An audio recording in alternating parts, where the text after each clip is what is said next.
Hi, this is Dr. John DeSalvo, and I want to welcome you to our third program in our series, Mysteries of the Universe, with Doctors J.J. Hurtak and Doctors Desiree Hurtak, and I'm Dr. John DeSalvo. And this series today is going to be on powers of the mind in the future. And Dr. Hurtak has, I know, a lot to say about this, and is one of his main areas of specialty. So, Dr. Hurtak?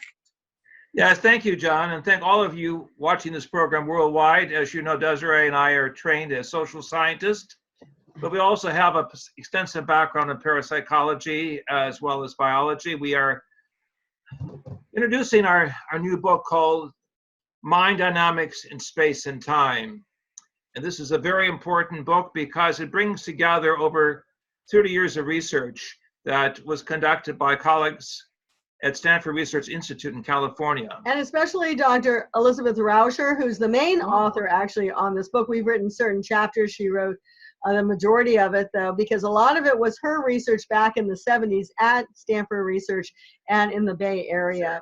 The researchers included Dr. Hal Puthoff, Russell Targ, and many other luminaries, and something on the order of $20 million was put into the study of the power of the mind to see distant objects and to understand the scenarios that were taking place any place on Mother Earth without the use of technology, simply the power of the mind.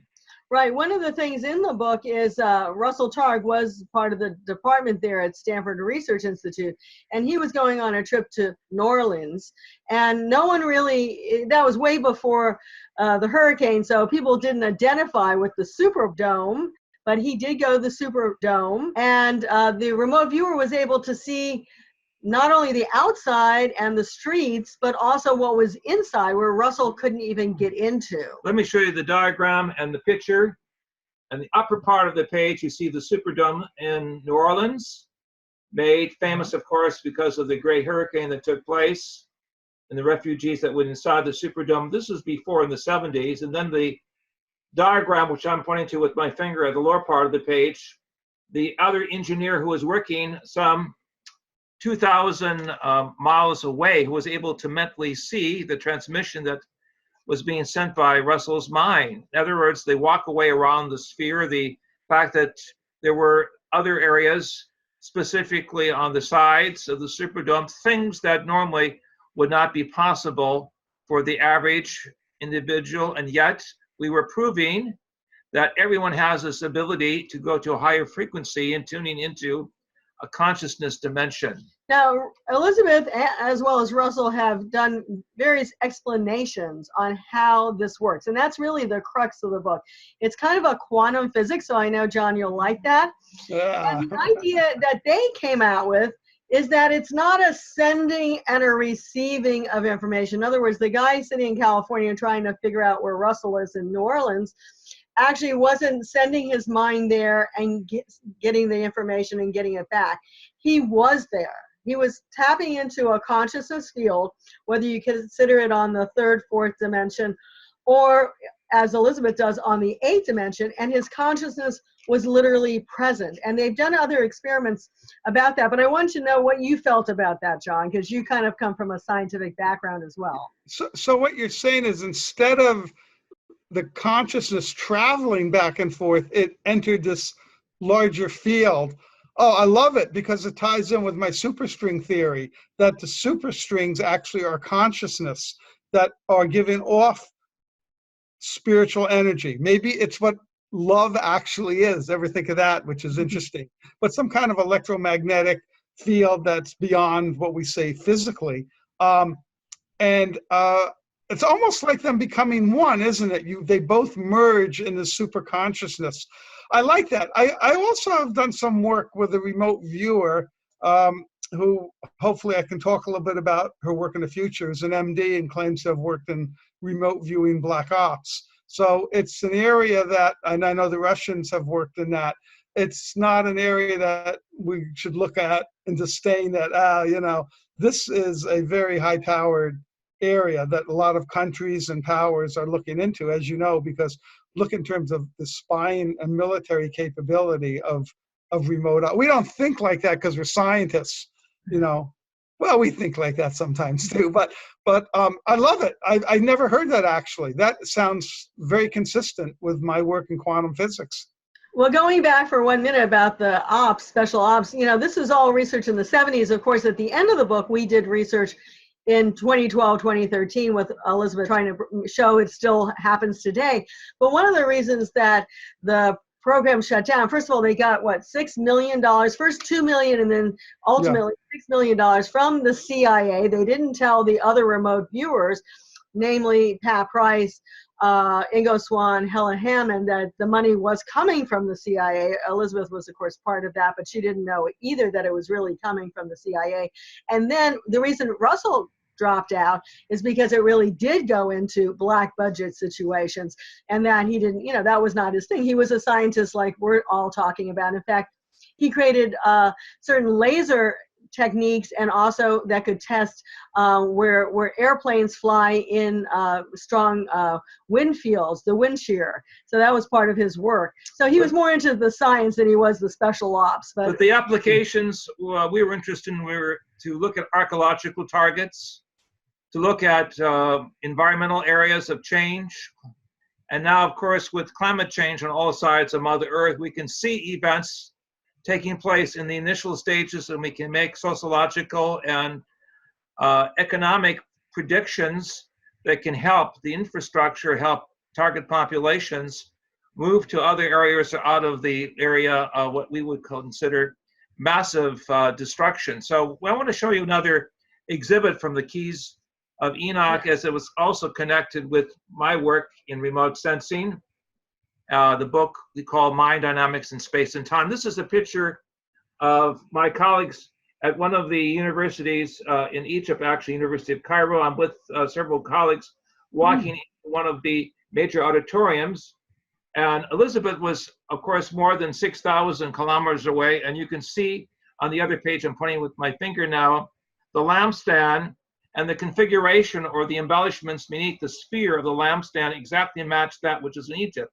She was never there, but she was able to pick up on the type of lampstand, the size, the shape, the number of people walking. The number of people walking with us. And even, this is an unusual building. It actually has a blue kind of metal gate to go into the building. The gray type of painting. Building, but the blue metal, she picked up on the blue, and it was an unusual feature.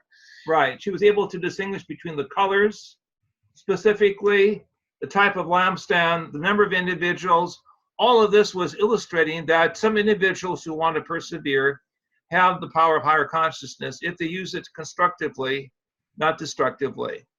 So again, all of this goes into what we consider in the Keys of Enoch to be the gifts of the divine spirit, the ability to bring into focus other powers that the ancients knew about and spoken about. For example, the Spirit of God, called the Ruach, or the Holy Spirit in the New Testament, that aided the great prophets, the great thinkers, the great seers, in order to understand that there was an overall consciousness realm that we could tap into, and that would supply sufficient information necessary to make critical decisions. We live at a time of massive change where everything is up for grabs, so to speak. People are looking for truth, but they must look within themselves. They must the power of their mind, and how the mind can be expanded through consciousness, of course, opens the door to future possibilities. Yeah, you know, I wanted to say too, this is a really good illustration. I remember when I was teaching as a professor, students, this is years ago, would ask me, are computers bad or evil? And I would say, nothing is bad or evil. That's an object. It's how people use it. And your example is perfect. Remote viewing can be used for military and all kinds of terrible purposes, or they can be used for the good and uplifting of humanity. To tie in with the pyramids, when Alexander Golod, who was my contact in Russia, who built the Russian pyramids, claimed that the ozone layers are being repaired because of the pyramids. Now, wouldn't it be great if you had a remote viewer that could check that out and do measurements? I mean, just one trivial example, but you know, you bring up so many different ideas that was this person involved? I think the first Black Op remote viewing project was Sunstreak. Was that what the person you think was involved in, or was it? I can't answer that at this time. I just Right. want to say also, so we were talking about Russell Targ, who was pioneering with Hal Puthoff and Ingo Swann for the first remote viewing experiments done in the United States, or at least officially done. And they were working with the CIA. They had to get money in because that's Yeah. how it works. But his daughter, Elizabeth Targ, actually tried to approach, we'll say, remote healing as a way, because she was actually Oh, medical. really? So, and people say that even prayer is somewhat similar to this energy, where if you understand quantum mechanics, you understand that we're all interconnected. I mean, you have the whole thing of non-locality. And so this is part of that non-local awareness, that non-local field. I want to say one other experiment that they were doing, which enhances the idea of why quantum mechanics may have a connection. Instead of just saying Russell's in New Orleans, tell us where he is, they oftentimes, and this is even from the governments or the CIA, would give a coordinate. And there's a Hawaii remote viewing group who's doing it, not government, but actually popular, and they're doing similar stuff. But they would give a coordinate or even a set of numbers, usually a coordinate system, northeast, southwest. And they would say, tell us what's at, such and such northeast latitude and something longitude. Now, the remote viewer, according to the people who are actually doing it, would not say, oh, it must be in Russia or it must be in France because that's a coordinate. They actually tuned into the number and it brought them right to where it was. They weren't even logically using their rational mind. And this is how it's come down to, that we are able to just tune in to certain places. The secret to remote viewing, everyone says, well, can you teach us remote viewing? The secret to remote viewing is no rational overlay. And that is because the rational mind has a set of boundaries, or generally has this concept of critical decision operations that get in the way of the free flow of information that's already in place. No rational overlay.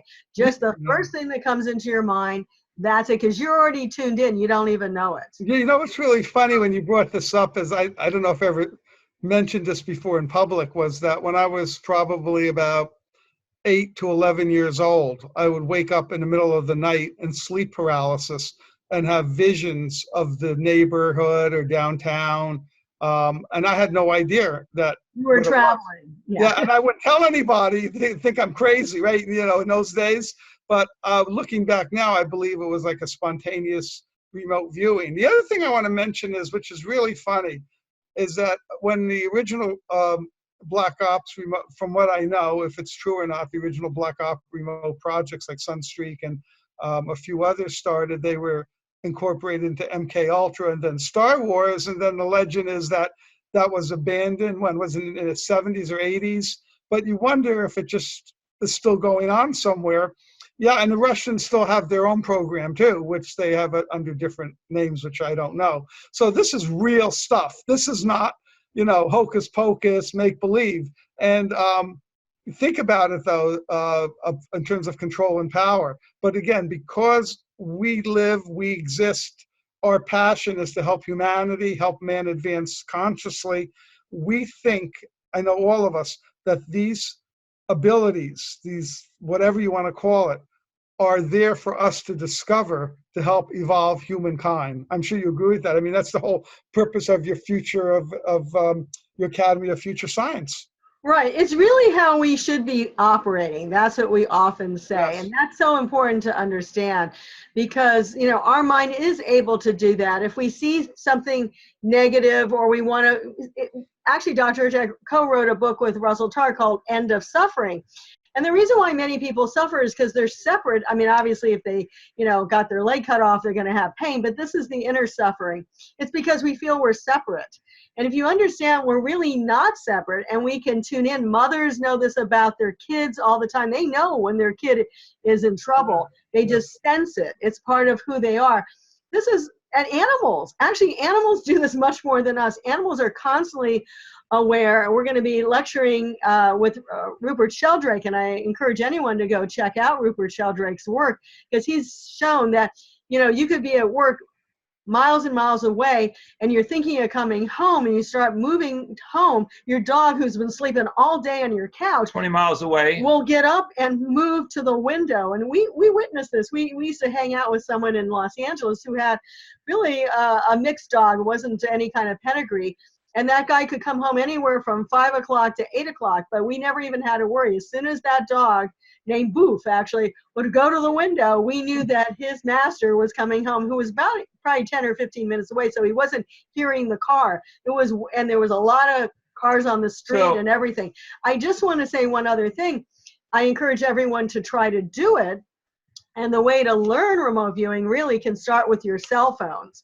So before you ever pick up your cell phone when it's ringing, think of who's calling you. Just figure out who that is. And it's a test, it's a trial, it's something you can do every single day to enhance your own remote viewing. I've tried that, and unfortunately every call was from my bookie who I owed money to. No, I'm just kidding. I got to throw in a joke once in a while. Yeah, so. you do. This is an illustration of the power of mental communication, remote viewing, remote sensing, remote healing. You have a whole plethora of higher powers that are available, and this is what the Keys of Enoch referred to as the new type of humanity, or in the ancient scriptures, the Christ consciousness of the higher mind, the ability of using this quote-unquote ancient expression in the Greek meaning of the anointing of light or power of the higher self in relationship to the divine dimension that is available to the human race. So we acknowledge that there is all of the lower spin-offs, but now we're moving into a new frontier in space, and we have to prepare ourselves as custodians of the human race to think positively and avoid what we will call the lower extremes and dualities that keep us confined to playing out the old war games, the old concentrations of power for the few, in the absence of sharing teachings of wisdom and higher purpose with the many. So we are really pushing the envelope. We're pushing, as it were, the direction of humanity to see the bigger blueprint, that there is a higher evolution that we are connected with. I have a question to both of you, and I'm not sure I've ever asked you, but a lot of people ask me this question. Do you think there's really hope for humanity? Are we going to survive? Are we going to destroy ourselves?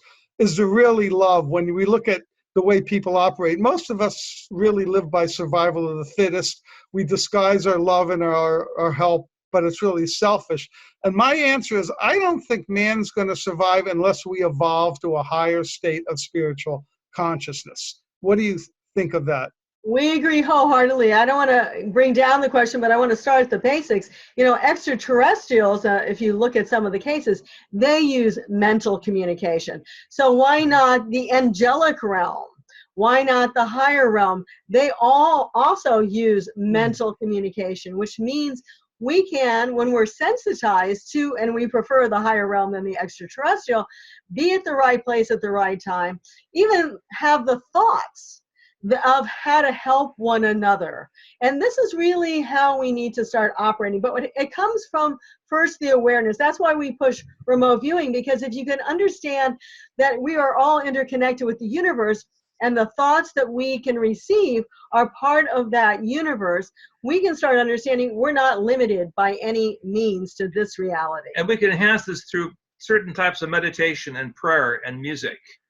So Desiree mentioned angels. I use the word ultra-terrestrial. We have to look at the higher meaning behind the ancient mythologies to see the science behind the myth refers to a higher blueprint of both the spiritual as well as the scientific working together. It's the two sides of the brain working together. When we put the two sides of the brain together, our consciousness works like a laser beam. We can see things, we can go through walls and physical mass if necessary, as shown by Uri Geller and others like him. Ingo Swann even remote viewed the moon and said there was water on the moon way before any scientist saw it. So we're not limited to the earth. That's important. Our consciousness field is not just the earth. Most people's is, but we don't have to be. We can go into outer space, and we believe we can go into higher consciousness dimensions as well. And those dimensions are actually also trying to help us to get the thoughts of what we need to become that new evolved species. We call it Homo Universalis. Universal Oh, humanity. I like that. For I being don't able to think, present this blueprint for this Homo Universalis. This is part of the divine endowment we have because we are eternal beings in material form, waking up to the transition that we're going through right now through art, science, and other discoveries. We are basically a transhuman experience going into a higher evolutionary possibility. what was that name again? Well, Homo Universalis in the Latin means universal humanity. we use it, but Barbara Marx Hubbard also uses it, and it's been okay. around for a while. So I like it. I wouldn't want to say that after 3 or 4 drinks. I don't know what would come out. But, one thing I wanted, by the way, the audience is going to have to get used to my sense of humor because it's going to only increase as the series go on. One thing I want to recommend, and I don't know if you have it in front of you, but I got a CD from you guys years ago with the names of God. And that really is mind expanding. I can't remember the name, but I remember I put it on all my computers. Well, the one we did with Stephen Halpern, actually, we created the lyrics, and then he helped us with the keyboard. That's it. Is Sacred Names, Sacred Codes. It's also available That's it. on our website, keysofenoch.org. It's also available, I think, through iTunes or some of the CD Baby downloads. You can find it. It's great. Sacred Names, Sacred Codes, Hurtak and Halpern. But Yeah, music is a very important part, John. Music is so important because it's the acoustical physics that's missing in physics. It's the acoustical physics that's missing in archaeology. It's the acoustical musical side of human nature that allows us to rise, as it were, into the higher power and potential of the mind and consciousness, rather than stay in the lower emotional body that traps us into false political, economic, and military scenarios. We are basically seeing the bootstrapping of the human race with information coming from all sides of discovery now to see the big picture of how we go from Homo to Homo noeticus of the mind to Homo universalis, universal humanity of the potential future we have. I got to say one thing. This is amazing. We never even planned any of these shows. It says, what do you want to do? What's the topic? And we go. And the amount of information is just mind-boggling. And it's like, I'm learning so much myself from our discussion. By the way, I'm a musician too. That's my drums. I got my mouse resting on my tom-tom. But, we're all of our interests, our research, whether it's string theory, higher consciousness, psychology, it all comes together. And so I always like spontaneity the best. But if the listeners are wondering, basically we say, what do you want to talk about? And JJ says, powers of the mind. Okay, let's go. And that's basically our script. So this is wonderful. And I just can't, I'm sure when I get off of the computer, I'm going to start writing like crazy, all these ideas, possible research, possible experiences. And I hope people do that also. They make notes. Oh, contacting us. The best way, if somebody, maybe we should do that and then do our final remark. Maybe we can, if anybody wants to contact me, there's 2 ways. One is if they go to GizaPyramid.com, GIZAPYRAMID, GizaPyramid.com, which is the Great Pyramid of Giza Research Association, and Dr. Hurtak is our research director. If you click on email the director, you'll get my email. It's just cdsalvo@goldengate.net. Did you want to give out your website again and contact information? Right. For our materials, it's keysofenoch.org.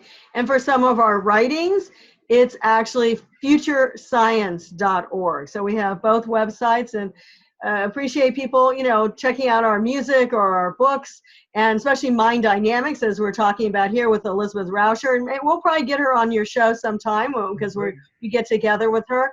And I want to say she's written over 500 scientific papers, by the way. She's the leading female mathematician in the world. And we've done several with her, like the multi-universe, quantum gravity. But I'd like to talk in a future program, if you want, it's more up your alley, on the double slit experiment and delayed choice. That would be something to research and talk about. This is really synchronicity. Someone just this morning sent me a link to a YouTube video on the double slit experiment. And the other thing I love is Schrodinger's cat. I had a cartoon that had the sign that says wanted dead or alive, Schrodinger's cat. I thought that was good. But for those who know quantum physics would get it. But, and that's in this book as well, actually, the Schrodinger's cat. yeah, I mean, no, this is amazing. I do really believe, like I said, unless there's a unification, and again, Dr. Hurtak said this in our first show. This is, again, our third show in our series, and we're going to continue to do these series, hopefully all year. Maybe, we're open for you to suggest topics too. So send us any information, any suggestions. But we are uniting all the major scientific disciplines. We're uniting the paranormal, the metaphysics, but we're doing it in an objective, scientific, and rational approach. And that's the key. And I don't think people have that opportunity.